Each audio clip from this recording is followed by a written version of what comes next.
अगर 10 मिनट में oxygen supply ठीक नहीं हुई तो आईसीयू में एडमिट 500 मरीज मर जाएंगे। कोई है जो इसे ठीक कर सके?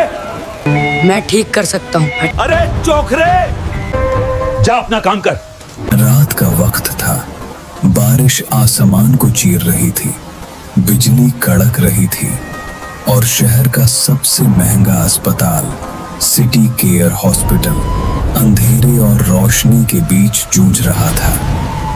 इस अस्पताल में करोड़ों की मशीनें थीं, लेकिन सबसे नीचे बेसमेंट में, जहां कोई देखना नहीं चाहता, वहां एक 14 साल का लड़का चुपचाप झाड़ू लगा रहा था। उसका नाम था राजू।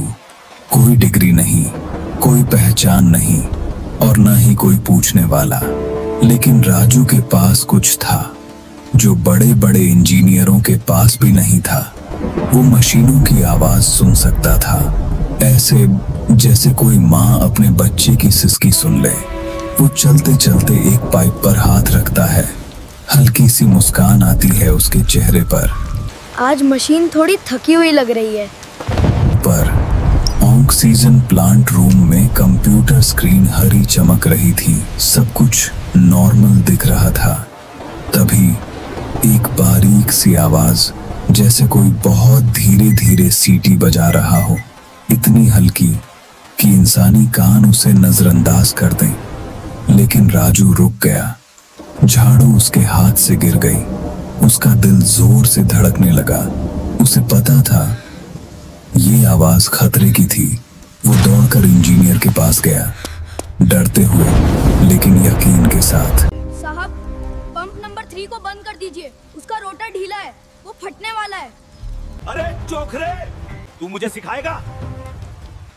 कंप्यूटर स्क्रीन देख, सब नॉर्मल दिखा रहा है। जा अपना काम कर। पर जवाब में मिला गुस्सा, अपमान और एक धक्का। कंप्यूटर सब ठीक बता रहा है। राजू को बाहर निकाल दिया गया, लेकिन वो गया नहीं।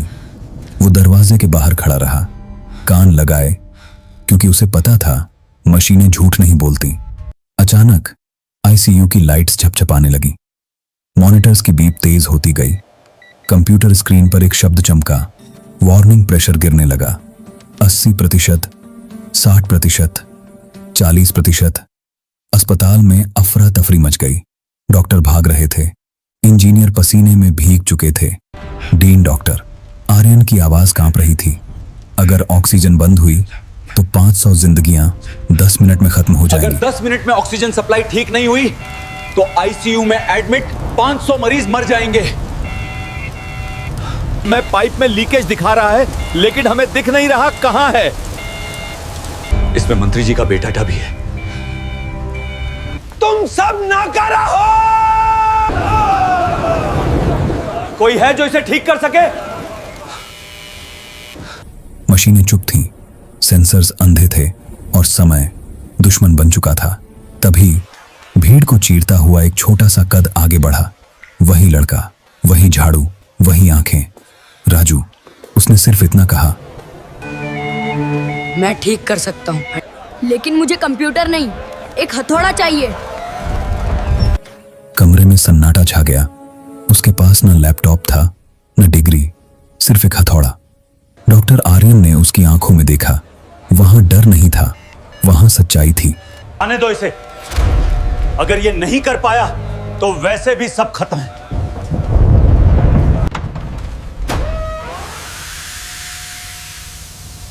मशीनें अब जोर जोर से धड़क रही थीं।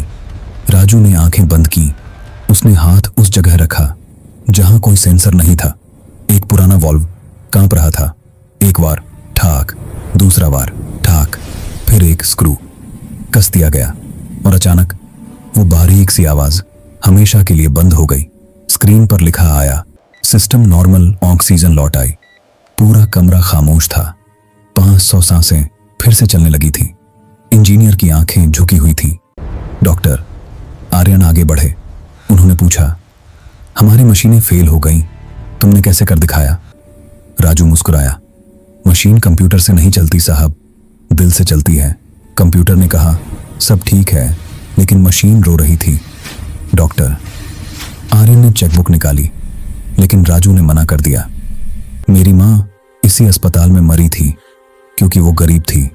बस एक वादा चाहिए, किसी को उसके कपड़ों से मत आंकना। तुमने ये कैसे किया? हमारे करोड़ों के सेंसर्स फेल हो गए। साहब, मशीन कंप्यूटर से नहीं चलती, दिल से चलती है।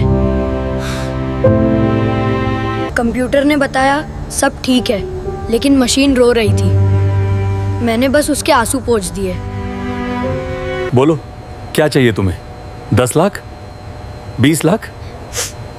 पैसे नहीं चाहिए साहब। मेरी माँ इसी अस्पताल में मरी थी क्योंकि उनके पास इलाज के पैसे नहीं थे। बस वादा कीजिए, आज के बाद किसी गरीब को उसके कपड़ों से जज नहीं करेंगे। राजू ने झाड़ू उठाई और अंधेरे कॉरिडोर में चला गया। लेकिन इस बार वो अकेला नहीं था, उसके साथ थी 500 जिंदगियों की दुआ।